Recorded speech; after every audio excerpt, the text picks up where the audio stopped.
Après s'être trouvé dans la situation d'un homme, il s'est humilié lui-même. Philippiens 2,8. Le Seigneur Jésus-Christ vint sur la terre comme une petite pierre. Il ne vint pas avec la pompe d'un roi terrestre. Il vint comme un homme et pourtant sans péché. Même aujourd'hui, ses disciples sont peu nombreux, mais il établit son royaume à travers eux. Ceux qui ont reçu la parole de Dieu, bien qu'il soit très simple, n'auront aucune crainte, mais leur cœur sera rempli d'une paix et d'une joie parfaite. Ils peuvent voir par la foi le royaume de Dieu établi. Leurs yeux sont sur le royaume. C'est le secret de leur paix et de leur joie. L'or parle de la gloire de ce monde. L'argent parle de la richesse terrestre.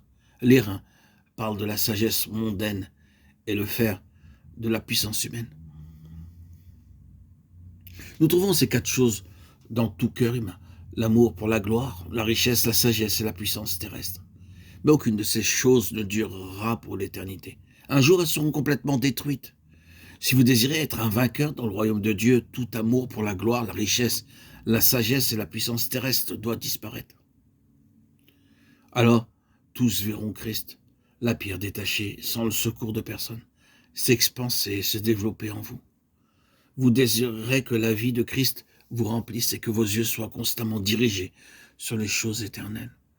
Vous désirerez alors que votre travail produise des résultats éternels. Voici notre Dieu que nous servons peut nous délivrer de la fournaise ardente, et il nous délivrera de ta main, ô roi. Daniel 3,17. Le roi Nebuchadnezzar reconnut que le Dieu de Daniel est le Dieu des dieux et le Seigneur des rois. Il ne voulut pas accepter le Dieu vivant comme son Dieu. Dieu lui avait montré des choses merveilleuses, mais le roi n'avait pas tourné tout son cœur vers Dieu. Ainsi, le roi, dans sa cécité, fit faire une grande et haute statue le représentant, et demanda au peuple de l'adorer.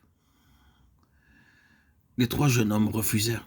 Ils étaient déterminés à ne pas se prosterner devant une statue, et ceci à tout prix. Dieu a toujours préparé quelques hommes à travers les âges pour vaincre et être ses collaborateurs. De tels hommes sont souvent peu nombreux, mais lorsqu'ils ont été pleinement préparés, Dieu les utilise pour vaincre l'ennemi et confondre tous ses stratagèmes. Remarquez l'arrogance des paroles de Nebuchadnezzar. Quel est le Dieu qui vous délivrera de ma main? Quelle était sa folie et sa cécité?